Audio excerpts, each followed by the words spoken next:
Hello friends, जोहार, जय हिंद। आपका अपने चैनल बिरसा मुंडा क्लासेस में स्वागत है। तो आज हम लोग इतिहास से संबंधित महत्वपूर्ण क्वेश्चन, जिसके अंतर्गत हम लोग पार्ट 1 देख चुके हैं। इतिहास के लेखन का जो स्रोत है उसके अंतर्गत हम लोग ये क्वेश्चन लेकर आए हैं।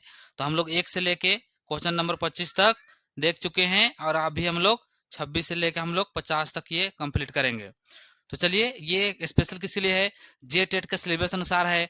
टीआरई पॉइंट 4 यानी बीपीएससी के द्वारा जो एग्जाम होने वाला है, फॉर्म आने वाला है, टीचर का वैकेंसी आने वाला है, उसके लिए भी ये महत्वपूर्ण है। तो चलिए हम लोग शुरुआत करते हैं क्वेश्चन नंबर 26। जो नहीं देखे हैं वो लोग पिछला क्लास जाकर आप लोग देख लीजिएगा। तो चलिए, आज का पहला क्वेश्चन बोले तो क्वेश्चन नंबर 26 आप लोग को बीच आ गया है। इसका जवाब दीजिए। क्वेश्चन देखिए, इतिहास का साहित्य स्रोत नहीं है। क्वेश्चन क्या पूछा गया है? नहीं है। ध्यान रखिएगा, नहीं तो आप लोग यहाँ पर मार खा जाइएगा। ऑप्शन देखिए, वेद, उपनिषद, शिलालेख या तो फिर पुराण। क्या हो जाएगा? इतिहास का स्रोत क्या नहीं है। स्रोत क्या है हम लोग जानते हैं, पिछले क्लास में देख चुके हैं। आज क्या नहीं है उसके बारे में। तो यहाँ पे देखिए, वेद ये भी है, उपनिषद ये भी है, पुराण भी है और शिलालेख ये नहीं है। तो ऑप्शन नंबर आप लोग सी को लॉक कर सकते हैं, यानी बिल्कुल राइट ये आंसर हो जाएगा। चलिए हम लोग जाते हैं, लॉक किसको कर दीजिए? ऑप्शन नंबर सी, ये राइट हो जाएगा। आगे बढ़ते हैं क्वेश्चन नंबर 27 की ओर। क्वेश्चन नंबर 27 देखिए, शिलालेख किस भाषा लिपि में पाए जाते हैं? जो शिलालेख है किस भाषा या कौन सा लिपि में पाया जाता है? ऑप्शन देखिए, संस्कृत, प्राकृति, ब्राह्मी, सभी। कौन हो जाएगा बताइए, इसका राइट आंसर बताइए। तो ये आपका ऑप्शन नंबर ए भी सही है, बी भी सही है, डी भी सही है और ऑप्शन नंबर डी बिल्कुल सही है। तो इसको लॉक कर दीजिए, ऑप्शन नंबर किसको? डी को। चलिए हम लोग आगे बढ़ते हैं क्वेश्चन नंबर। तो चलिए हम लोग क्वेश्चन नंबर आगे बढ़ते हैं, क्वेश्चन नंबर 28 की ओर। देखिए क्वेश्चन नंबर 28 आ गया आप लोगों के बीच में। सबसे प्राचीन लिपि कौन सी मानी जाती है? बताइए। ऑप्शन ए है देवनागरी, ब्राह्मी, फारसी या तो फिर उर्दू। कौन है जो कि सबसे प्राचीन मानी जाती है? क्वेश्चन नंबर 28 का जवाब दीजिए आप लोग। हम लोग भारत में देखते हैं तो यहाँ सबसे प्राचीन हम लोग सिंधु लिपि को माना जाता है, लेकिन उसको अभी तक पढ़ा नहीं गया है, इसलिए उसका यहाँ ऑप्शन में नहीं है। तो ऑप्शन आप लोग यहाँ बी लॉक कर दीजिए, यानी ब्राह्मी लिपि राइट आंसर हो जाएगा। लेकिन आपसे पूछ देगा कि सबसे प्राचीन कौन सा है भारतीय महाद्वीप में, तो आप लोग मारिएगा सिंधु लिपि, जो कि अभी तक पढ़ा नहीं गया है। सबसे जो पढ़ा गया है ब्राह्मी लिपि, ये हो जाएगा सबसे प्राचीन। इसको अभी तक पूरा पढ़ने का इसको प्राप्त हो गया। आगे बढ़ते हैं क्वेश्चन नंबर 29 की ओर। क्वेश्चन नंबर 29 देखिए, इतिहास लेखन में सहायक विज्ञान कहलाते हैं क्या क्या?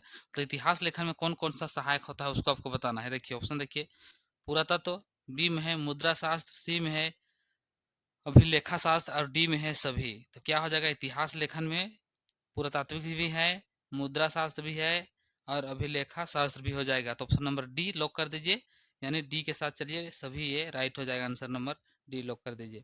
अगला क्वेश्चन, क्वेश्चन नंबर 30 के आगे हम लोग बढ़ेंगे। क्वेश्चन नंबर 30 देखिए, मुद्रा शास्त्र का संबंध किससे है? जो मुद्रा शास्त्र किससे संबंध है? ग्रंथ से, सिक्के से, शिलालेख से या तो फिर मूर्तियां से। बताइए किसके अंतर्गत आ जाएगा? क्वेश्चन नंबर 30 का जवाब दीजिए। तो मुद्रा कहने का अर्थ ही पता चल रहा है, मुद्रा पैसा कौड़ी रुपया सारा चीज पता चल रहा है, यानी सिक्के। ऑप्शन नंबर बी आप लोग लॉक कर दीजिए। जितने कोई बी लॉक कर रहे हैं आप लोग का सभी का राइट है। इससे क्या पता चलता है सिक्के के अंतर्गत? तो इसमें समय का पता चलता है, उस टाइम का कौन शासक था उसको पता चलेगा, और साथ ही साथ काल और आर्थिक स्थिति किस प्रकार का है उससे ये पता चलता है। जैसे भारत का इतिहास हम लोग देखते हैं तो इसका जो आर्थिक व्यवस्था, चाहे व्यापार कहाँ कहाँ से था, मेसोपोटामिया का सभ्यता हो गया, वहाँ से यहाँ से सिंधु घाटी सभ्यता से यहाँ का सिक्का वहाँ मिला है, वहाँ कहाँ मिला है, तो उसे पता चलता है। तो ऑप्शन नंबर यहाँ बी लॉक कर दीजिए। आगे बढ़ते हैं क्वेश्चन नंबर 31 की ओर। क्वेश्चन नंबर 31 देखिए, अभिलेखों के अध्ययन को क्या कहा जाता है? जो अभिलेख रहता है उसका अध्ययन को क्या कहा जाता है? पुरातत्व, मुद्रा शास्त्र, अभिलेखा शास्त्र या तो फिर इतिहास। क्या बोला जाता है बताइए? 31 का जवाब दीजिए। तो जितने कोई ऑप्शन नंबर लॉक कर रहे हैं, अभिलेखा शास्त्र जो कि बिल्कुल सही ऑप्शन नंबर सी राइट हो जाएगा। ऑप्शन नंबर सी जितने लॉक किए हैं बिल्कुल सही हो जाएगा। थोड़ा ध्यान रखिएगा, यहाँ पर क्वेश्चन आपसे पूछा जा रहा है अभिलेखों के अंतर्गत, मतलब उसका जो अध्ययन है उसके।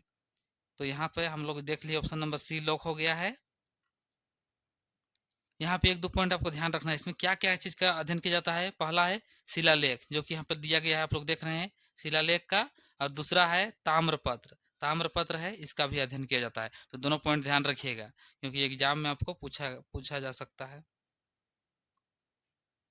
क्वेश्चन नंबर 32 देखिए, हड़प्पा सभ्यता की जानकारी का मुख्य स्रोत क्या है, बताइए। वेद, पुराण, खुदाई या तो फिर कथा, क्या मुख्य स्रोत है, बताइए। चलिए जवाब दीजिए, कितने को सही कर पा रहे हैं आप लोग। ऑप्शन नंबर ए में है वेद, बी में है पुराण, सी में है खुदाई, डी में है कथा। तो क्या हो जाएगा, ऑप्शन नंबर सी आप लोग कर दीजिए, खुदाई। जबकि सिंधु घाटी सभ्यता हम लोग जानते हैं प्राचीन सभ्यता और विकसित सभ्यता है। वहाँ का जो लिपि था, चित्र लिपि बोल सकते हैं या तो फिर भावात्मक लिपि बोल सकते हैं, उसको अभी तक पढ़ा नहीं जा सका है। तो कहाँ से प्राप्त हुआ है, जो खुदाई किया गया है उसके अंतर्गत। ऑप्शन नंबर सी को आप लोग लॉक कर दीजिए।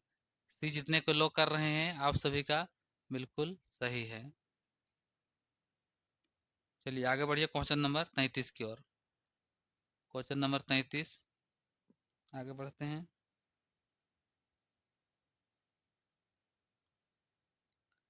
तिथि निर्धारण की विधि कहलाती है, क्या कहलाती है। ऑप्शन देखिए, कालक्रम, मुद्रण, लेखन, उत्खनन। क्या हो जाएगा इसका राइट आंसर।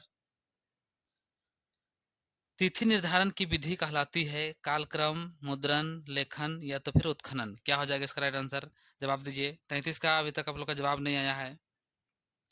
33 का क्या हो जाएगा, जितने को जा रहे हैं कालक्रम बिल्कुल सही है, ऑप्शन नंबर ए लॉक कर दीजिए।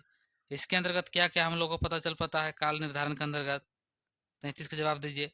इसको कैसे पता किया जाता है, कोई भी पेड़ पौधा जानवर या मनुष्य है वो किस काल का है उसको पता लगाने के लिए इसके अंतर्गत किया जाता है। किसका, रेडियो कार्बन के अंतर्गत, जिसको हम लोग बोल सकते हैं C14 के अंतर्गत ये जो यंत्र है इससे पता चलता है। यानी जो भी जीव जंतु पेड़ पौधा जो जीवित रहते हैं उस टाइम कार्बन डाइऑक्साइड का यूज करते हैं और उससे पता चलता है कि धीरे धीरे खत्म होता है, तो उसी से ये मशीन है इसके द्वारा पता लगाया जाता है।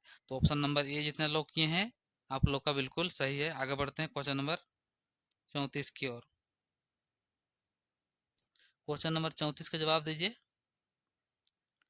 पूरा तत्व का संबंध किससे है, पूरा तत्व जो है उसका संबंध किससे है, ग्रंथ से है, अवशेष से है, कथा से या तो धर्म से। किसके अंतर्गत आ जाता है, पुरातात्विक विभाग हम लोग बोलते हैं, स्पेशल रहता है हिस्ट्री विभाग के अंतर्गत। बताइए क्वेश्चन नंबर 34 का जवाब दीजिए, ग्रंथ, अवशेष, कथा, धर्म, क्या हो जाएगा। 34 का जवाब अभी तक आप लोग का नहीं आया है। 34 का जवाब दीजिए। आप लोग जान रहे हैं पुरातात्विक विभाग जब उत्खनन किया जाता है, खुदाई किया जाता है, तो उसमें अवशेष मिलता है, खंडहर मिलता है, मूर्ति मिलता है, सिक्के मिलते हैं, हड्डी मिलता है। इस अंतर्गत क्या आ जाएगा, पुरातात्विक विभाग यानी अवशेष। ऑप्शन नंबर बी को आप लोग लॉक कर दीजिए। जितने कोई बी के साथ जा रहे हैं आप लोग का बिल्कुल राइट है। आगे बढ़ते हैं क्वेश्चन नंबर 35 की ओर। क्वेश्चन नंबर 35 देखिए, अल बरूनी किस देश से आया था, बताइए। अल बरूनी थे कौन सा देश से आए थे उसको बताना है, चीन, अरब, फारस या तुर्की, कहाँ से आए थे बताइए। क्वेश्चन नंबर 35, क्वेश्चन नंबर 35 का जवाब दीजिए। कौन सा देश से आए थे अल बरूनी, ये आए थे फारस का रहने वाले। ऑप्शन नंबर सी लॉक कर दीजिए, फारस के। किसके शासनकाल में आए थे भारत, ये मोहम्मद गजनवी के शासनकाल में आए थे। और इनका एक बुक है जो कि पूछता है, किताब उल हिंद, ध्यान रखिएगा, किताब उल हिंद, ये बुक पूछा जाता है किसके द्वारा लिखा गया था, ये अल बरूनी के द्वारा लिखा गया था। किसके शासनकाल में आए थे भारत, महमूद गजनवी के शासनकाल में। चलिए आगे बढ़ते हैं क्वेश्चन नंबर 36 की ओर। क्वेश्चन नंबर 36 देखिए, इतिहास लेखन का आधार क्या है, लोक कथा, जनश्रुति, प्रमाणिक स्रोत या तो फिर कल्पना। क्या हो जाएगा, लोक कथा, लोक कथा जो पीढ़ी दर पीढ़ी सुनाते आते हैं उसका कोई लिखा हुआ नहीं रहता है, इसके अंतर्गत नहीं होगा। जनश्रुति भी नहीं होगा, कल्पना भी नहीं होगा, इमेजिंग नहीं होगा। तो एक ऑप्शन नंबर सी, इतिहास लिखने के प्रमाणिक स्रोत होना चाहिए, तभी आप उससे इतिहास लिखा जा सकता है। ऑप्शन नंबर लॉक कर दीजिए सी को। आगे बढ़ते हैं क्वेश्चन नंबर 37 की ओर। द्वितीय स्रोत कौन सा है, मतलब इतिहास का द्वितीय स्रोत सबसे महत्वपूर्ण किसको माना जा सकता है। शिलालेख, सिक्के, आधुनिक पुस्तकें या तो फिर ताम्रपत्र। बताइए कौन हो जाएगा। पहला हम लोग किसको माने थे, ऑप्शन देखिए, शिलालेख, सिक्के, आधुनिक पुस्तकें, ताम्रपत्र। तो पहला हम लोग शिलालेख को मानते हैं, क्योंकि वो इतिहास को आदमी झुठला नहीं सकता है, बदल नहीं सकता है। जो पत्थर हो गया, स्तंभ हो गया, उसमें जो लिखा गया है वो प्राचीन काल से अभी भी वैसे के वैसे है। तो ये पहला हो जाता है। यहाँ पूछा गया है कौन सा, द्वितीय। बताइए 37 को बताइए, जवाब दीजिए। कितने कोई लिख रहे हैं आधुनिक पुस्तक, यानी सी नंबर लॉक हो जाएगा। ये द्वितीय स्रोत माना जा सकता है, क्योंकि आधुनिक जो पुस्तक रहते हैं रिसर्च करके, खुदाई करके, उसके अंतर्गत ये किया जाता है। तो ऑप्शन नंबर यहाँ पे सी लॉक कर दीजिए, राइट बिल्कुल हो जाएगा। चलिए आगे बढ़ते हैं क्वेश्चन नंबर 38 की ओर। क्वेश्चन नंबर 38 देखिए, प्राचीन भारत के प्रमुख साहित्य स्रोत। प्राचीन भारत के प्रमुख साहित्य स्रोत क्या है बताइए। ऑप्शन ए देखिए, रामायण, वेद, महाभारत, सभी। क्या हो जाएगा इसका आंसर। तो प्राचीन भारत का जो प्रमुख साहित्य स्रोत, ये रामायण भी सही है, वेद भी है, महाभारत भी है, यानी ऑप्शन नंबर डी आप लोग लॉक कर दीजिए। ये राइट हो जाएगा, डी सभी ये राइट हो जाएगा। आगे बढ़ते हैं क्वेश्चन नंबर 39 की ओर। क्वेश्चन नंबर 39 देखिए, मौखिक स्रोत हैं, क्या है मौखिक स्रोत। सिक्के, कथा, शिलालेख, ताम्रपत्र। बताइए 39 का जवाब दीजिए। आप लोग जानते हैं सिक्के, ये क्या होता है, ये सिक्के में ढाला जाता है उस टाइम का शासन काल, समय, राजा महाराज सबका पता चलता है। तो मौखिक नहीं है, ये तो सिक्के का है। और ये शिलालेख पत्थर उत्थर में रहता है। ताम्रपत्र जो कि खास प्रकार का एक वृक्ष है, वो वृक्ष का छाल में और ताड़ का पत्ता में ये लिखा जाता था। तो ये सब तीनों नहीं होगा, तो ऑप्शन नंबर बी कथा ये मौखिक है, पीढ़ी दर पीढ़ी आगे बढ़ने वाला। तो ऑप्शन नंबर बी लोग कर दीजिए। आपसे क्या पूछा था, मौखिक, ये सब मौखिक नहीं है। चलिए आगे बढ़ते हैं क्वेश्चन नंबर 40 की ओर। क्वेश्चन नंबर 40 देखिए, क्वेश्चन नंबर 40 आपसे पूछ रही है, इतिहास में सहायक विज्ञान नहीं है, मतलब इतिहास लिखने में कौन सा विज्ञान महत्वपूर्ण भूमिका नहीं निभाता है इतिहास में। भूगोल, रसायन शास्त्र, पुरातात्विक, मुद्रा शास्त्र। बताइए कौन है जो कि महत्वपूर्ण भूमिका नहीं निभाता है। भूगोल तो महत्वपूर्ण भूमिका निभाता है, कि कुछ काल का, समय का, स्थान का, क्षेत्र का महत्वपूर्ण भूमिका होता है। पुरातत्व भी होता है, मुद्रा शास्त्र होता है, यानी रसायन शास्त्र नहीं होता है। ये साइंस से संबंधित है, विज्ञान से संबंधित है। तो ऑप्शन नंबर आप लोग कर दीजिए बी को। जितने कोई बी के साथ में जा रहे हैं आप लोग का सभी का बिल्कुल राइट है। आगे बढ़ते हैं क्वेश्चन नंबर 41 की ओर। क्वेश्चन नंबर 41 देखिए आप लोग, इतिहास के स्रोत कौन एकत्र करता है, मतलब इतिहास के स्रोत कौन एकत्र करता है। एकत्र मतलब इकट्ठा करने का काम करता है, उसको जमा करने का, उसको क्रमबद्ध तरीके से करने का काम वैज्ञानिक करते हैं, इतिहासकार करते हैं, कवि करते हैं, या तो फिर लेखक करते हैं।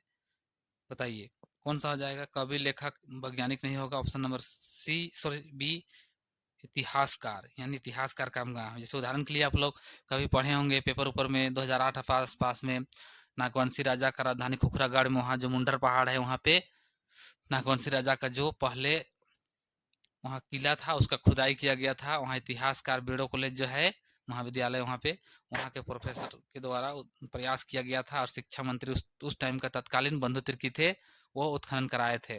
वहाँ पे कुछ ऐसा इतिहास मिल जाए, इतिहास का कुछ साक्ष्य मिल जाए, तो नालंदा ओपन यूनिवर्सिटी था, नालंदा विश्वविद्यालय है, उस प्रकार से पर्यटन स्थल बनाया जाएगा बोल के। तो कौन काम करते हैं, इतिहासकार लोग करते हैं। जो इतिहास का प्रोफेसर रहते हैं वो आगे जाके इतिहास के बारे में से रिसर्च करते हैं, खोज करते हैं, एकत्र करने के काम करते हैं। तो ऑप्शन नंबर यहाँ लॉक कर दीजिए आप लोग, किसको, बी को। आगे बढ़ते हैं क्वेश्चन नंबर 15 की ओर। क्वेश्चन नंबर 15 देखिए, अभिलेखों से क्या जानकारी मिलती है। जो अभिलेख रहता है उसमें क्या जानकारी मिलता है, उसको आपको जवाब देना है, उसको बताना है। ऑप्शन देखिए, शासक, विजय, प्रशासन, या तो सभी। तो अभिलेख जो खुदवाया जाता था उसमें ये सारा चीज मिलता था। शासक के बारे में मिलता था, जो जीतता था, विजय करता था युद्ध में, उसके बारे में मिलता था, या प्रशासन के बारे में। जैसे हम लोग देखते हैं अशोक के बारे में, वो 13वीं लेखाश्री के बारे में, जो कलिंग युद्ध हुआ था उड़ीसा में, उसका वर्णन मिलता है। तो ये ऑप्शन नंबर डी लॉक हो जाएगा। जितना भी दिया गया है बिल्कुल सभी ये राइट है। आगे बढ़ते हैं क्वेश्चन नंबर हम लोग 43 की ओर। 43 का देखिए, नालंदा विश्वविद्यालय की जानकारी किससे मिलती है बताइए। थोड़ा देर पहले हम लोग चर्चा किया, देखिए उसका यहाँ क्वेश्चन आ गया है। नालंदा विश्वविद्यालय की जानकारी हमें कहाँ किससे मिलती है उसको बताना है। सिक्कों से, शिलालेखों से, विदेशी यात्रियों से, या तो फिर कथाओं से। कहाँ से मिलती है बताइए। 43 का कितने को सही कर पा रहे हैं। तो देखिए वो विदेशी यात्री लोग आए थे, उनके द्वारा लिखा गया था। तो ऑप्शन नंबर सी, चीन से बहुत सारा विदेशी यात्री आए थे, वो लोग लिखे थे, आप लोग जानते हैं। तो ऑप्शन नंबर सी लॉक हो जाएगा। आगे बढ़ते हैं 44 की ओर। 44 देखिए, इतिहास का प्रथम स्रोत क्या है। देखिए ये क्वेश्चन जबरदस्त है। इतिहास का जो प्रथम स्रोत है क्या, मौखिक परंपरा, शिलालेख, ग्रंथ, या तो फिर सिक्के। इतिहास का स्रोत हम लोग किसको मानते हैं, सबसे मुख्य रूप से हम लोग शिलालेख को मानेंगे। क्यों, क्योंकि वो झुठलाया नहीं जा सकता है, बदला नहीं जा सकता है, चेंज नहीं किया जा सकता है। इसलिए ऑप्शन नंबर बी आप लोग लॉक कर दीजिए। ये शिलालेख के अंतर्गत हो जाएगा। इसका right answer option number B. आगे बढ़ते हैं क्वेश्चन नंबर 45 की ओर। क्वेश्चन नंबर 45 देखिए, इतिहास लेखन की सबसे बड़ी विशेषता क्या है। जो इतिहास लेखन है, चाहे इतिहास लिखते हैं, उसका सबसे बड़ी विशेषता क्या है उसको बताना है आपको। ऑप्शन देखिए, कल्पना करना, प्रमाणित का करना यानी प्रमाणिकता, मनोरंजन, या तो फिर कथा। क्या हो जाएगा। तो इतिहास जब भी लिखेगा वो प्रमाणिकता मांगता है, प्रमाण मांगता है।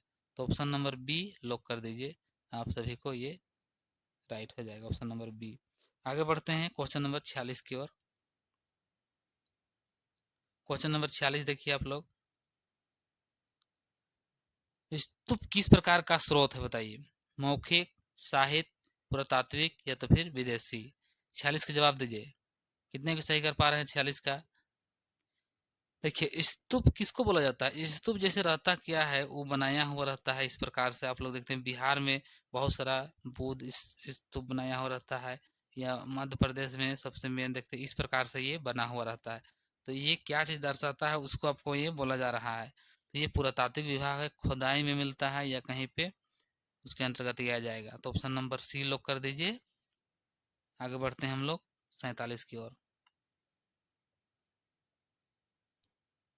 क्वेश्चन नंबर 47 देखिए, इतिहास का अध्ययन हमें क्या सिखाता। इतिहास हम लोग क्यों पढ़ते हैं, इतिहास का अध्ययन क्यों करते हैं। भविष्य के लिए, अतीत के लिए, वर्तमान के लिए, या तो फिर तीनों के लिए। बताइए क्या आपसे पूछा जा रहा है। इतिहास का अध्ययन हम लोग क्यों करते हैं उसको जवाब देना है। बोला जा रहा है भविष्य के लिए, अतीत के लिए, या तो फिर वर्तमान के लिए। तो ये राइट इसका आंसर हो जाएगा ऑप्शन नंबर डी, तीनों के लिए। देखिए जो भविष्य में बीत गया, नहीं सॉरी, जो अतीत में बीत गया है उसको समझ के हम लोग वर्तमान कर सकते हैं, और भविष्य को कैसे अच्छा सुधार सकते हैं उसके बारे में हम लोग इसे कर सकते हैं। तो ऑप्शन नंबर डी लॉक कर दीजिएगा। ये तीनों इसका राइट आंसर हो जाएगा। आगे बढ़ते हैं क्वेश्चन नंबर 48 की ओर। क्वेश्चन नंबर 48 देखिए, धार्मिक जीवन की जानकारी मुख्यतः किससे मिलती है। वेद से, पुराण से, शिलालेख से, ए एवं बी। धार्मिक जो शिक्षा है, धार्मिक जीवन है, उसका जानकारी हमसे कहाँ से मिलता है। तो ये वेद से मिलता है, पुराण से मिलता है, शिलालेख से नहीं मिलता है। ऑप्शन नंबर ए और बी राइट हो जाएगा, यानी ऑप्शन नंबर डी लॉक कर दीजिए। ये दोनों सही हैं। चलिए आगे बढ़ते हैं क्वेश्चन नंबर 49 की ओर। क्वेश्चन नंबर 49 देखिए, इतिहास का उद्देश्य है क्या है। इतिहास का उद्देश्य क्या है। मनोरंजन कराना, शिक्षा, सत्य की खोज, सभी। बताइए 49 का जवाब दीजिए। इसमें बहुत क्या गलती होगा। यहाँ सभी दे देता है तो ज्यादातर लोग सभी मारते हैं। मनोरंजन कराना नहीं है, शिक्षा भी नहीं है, क्या है, सत्य की खोज यानी अन्वेषण, खोज, ये इसके अंतर्गत किया जाता है। तो आप लोग इसको लॉक कीजिएगा, ऑप्शन नंबर सी बिल्कुल राइट हो जाएगा। चलिए आगे बढ़ते हैं क्वेश्चन नंबर 50 यानी 50 की ओर। देखिए 50 देखिए जवाब, इतिहास का आधार नहीं है। सवाल पूछा है नहीं है, तो ध्यान रखिए क्वेश्चन नहीं आपको फंसाएगा। इतिहास का आधार क्या नहीं है। प्रमाण, स्रोत, कल्पना, विश्लेषण। क्या नहीं होगा बताइए। स्रोत भी होना चाहिए, प्रमाण भी होना चाहिए, विश्लेषण भी होना चाहिए, ये कल्पना नहीं होना चाहिए। तो ऑप्शन नंबर आप लोग लॉक कर दीजिए किसको, ऑप्शन नंबर सी एकदम बिल्कुल राइट हो जाएगा। तो आज का क्लास कैसा रहा, आप लोग लाइक, शेयर और सब्सक्राइब जरूर कीजिएगा जाते जाते। तो आज का क्लास को यहीं तक समाप्त करते हैं। कैसा रहा बताइएगा, नेक्स्ट क्लास लेकर आते हैं। चलिए हम लोग मिलते हैं नेक्स्ट क्लास में। सभी को जोहार, सभी को जय हिंद, जय भारत।